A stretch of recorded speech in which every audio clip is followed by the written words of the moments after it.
ಒಂದು ಕಡೆ ರಾಮನಗರ ಜಿಲ್ಲೆಯಲ್ಲಿ 4ಕ್ಕೆ 4 ಕ್ಷೇತ್ರಗಳನ್ನು ಈಗ ಕಾಂಗ್ರೆಸ್ ಗೆದ್ದುಕೊಂಡಂತಾಯಿತು. ಒಂದೇ ಒಂದು ಕ್ಷೇತ್ರ JDS ದಿತ್ತು, ಅದನ್ನು ಕೂಡ CP ಯೋಗೇಶ್ವರ್ ಗೆದ್ದುಕೊಂಡ್ರು.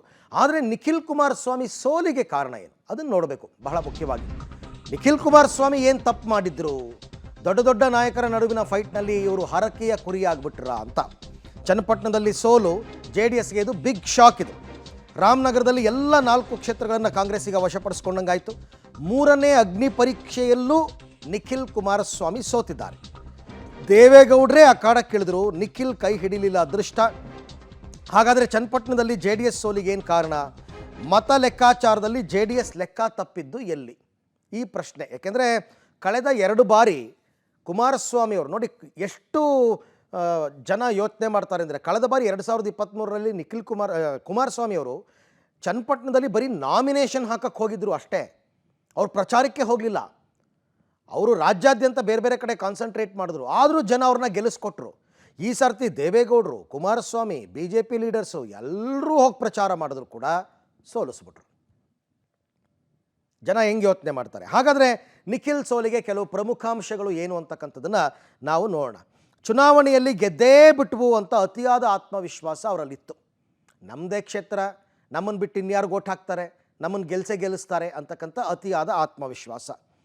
ಕೊನೆ ಕ್ಷಣದವರೆಗೂ ನಾನು ಅಭ್ಯರ್ಥಿ ಅಲ್ಲ ಅಂತ ನಿಖಿಲ್ ಹೇಳ್ಕೊಂಡೇ ಬಂದಿದ್ರು. ನಾನು ಸ್ಪರ್ಧೆ ಮಾಡಲ್ಲ ಅಂತ ಹೇಳ್ಕೊಂಡು ಕೊನೇ ಮೊಮೆಂಟಲ್ಲಿ ಬಂದ್ಬಿಟ್ರು. ಇವೆಲ್ಲ ಪ್ರೀ ಪ್ಲ್ಯಾನ್ ಅಂತ ಜನ ಅಂದ್ಕೊಂಬಿಟ್ರು, ಬೇಕು ಅಂತಲೇ ಹಿಂಗೆ ಅಂದು ಕೊನೆಗೆ ಬಂದರು ಅಂತ. ಕೊನೆ ದಿನ ಅಭ್ಯರ್ಥಿಯಾಗಿದ್ದು ಚುನಾವಣೆ ತಂತ್ರಗಾರಿಕೆಗೆ ಸಮಯ ಸಿಗದೇ ಇದ್ದದ್ದು ಜಾಸ್ತಿ. ಅವ್ರು ಮೊದಲಿಂದನೂ ಪ್ಲ್ಯಾನ್ ಮಾಡ್ಕೊಂಡಿದ್ರು, ಹಂಗಾಯಿತು. ನಿಖಿಲ್ಗೆ ಕುಮಾರಸ್ವಾಮಿಯಷ್ಟು ಪ್ರಭಾವ ಹೆಸರು ಕ್ಷೇತ್ರದಲ್ಲಿ ಇಲ್ಲ. ಫಸ್ಟ್ ಟೈಮ್ ಬಂದಿರೋದು. ಕುಮಾರಸ್ವಾಮಿಯಂತೆ ನಿಖಿಲ್ರನ್ನ ಕ್ಷೇತ್ರದ ಜನ ಒಪ್ಪಲಿಲ್ಲ. ಕುಟುಂಬ ರಾಜಕಾರಣ ಅಂತಲೂ ಇರ್ಬೋದು, ಗೊತ್ತಿಲ್ಲ ನನಗೆ. ಒಕ್ಕಲಿಗ ಮತಗಳು ವಿಭಜನೆ ಆಗಿರೋದು ನಿಖಿಲ್ ಸೋಲಿಗೆ ಪ್ರಮುಖ ಕಾರಣ. ಒನ್ ಸೈಡೆಡ್ ಆಗುತ್ತೆ ಅಂತ ಅಂದ್ಕೊಂಡಿದ್ರು ಒಕ್ಕಲಿಗ ಮತಗಳು, ಬಟ್ ಅದು ಎರಡೂ ಕಡೆಗೆ ಹಂಚೋಯ್ತು. ದೇವೇಗೌಡರೇ ಖುದ್ದು ಪ್ರಚಾರ ಮಾಡಿದ್ರು ಕೂಡ ಒಕ್ಕಲಿಗ ಮತಗಳು ಕೈ ಹಿಡಿದಿಲ್ಲ. ಮುಸ್ಲಿಂ ಮತಗಳು ಸ್ವಲ್ಪ ಪ್ರಮಾಣವಾದರೂ ಬೀಳುತ್ತೆ ಎಂಬ ಲೆಕ್ಕಾಚಾರ ಉಲ್ಟಾ ಆಯಿತು JDSನವರದ್ದು. ಅವರು ಸಾರಾಸಗಟಾಗಿ ತಿರಸ್ಕಾರ ಮಾಡಿದ್ದಾರೆ ನಿಖಿಲ್ ಕುಮಾರಸ್ವಾಮಿಯನ್ನು.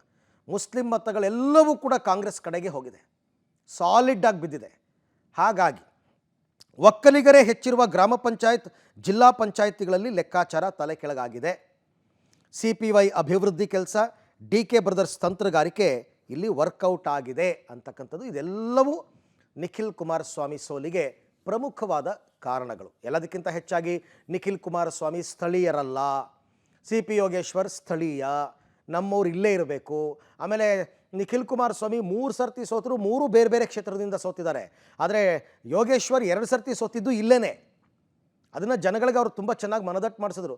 ನನ್ನನ್ನು 2 ಸರ್ತಿ ನೀವೇ ಸೋಲಿಸಿದ್ದೀರಾ, ನೀವೇ ನನ್ನನ್ನು ಗೆಲ್ಲಿಸಬೇಕು. ಆ ಅನುಕಂಪ CP ಯೋಗೇಶ್ವರ್ಗೆ ವರ್ಕೌಟ್ ಆಯಿತು. ಆದರೆ ನಿಖಿಲ್ಗೆ ಅದು ವರ್ಕೌಟ್ ಆಗಲಿಲ್ಲ.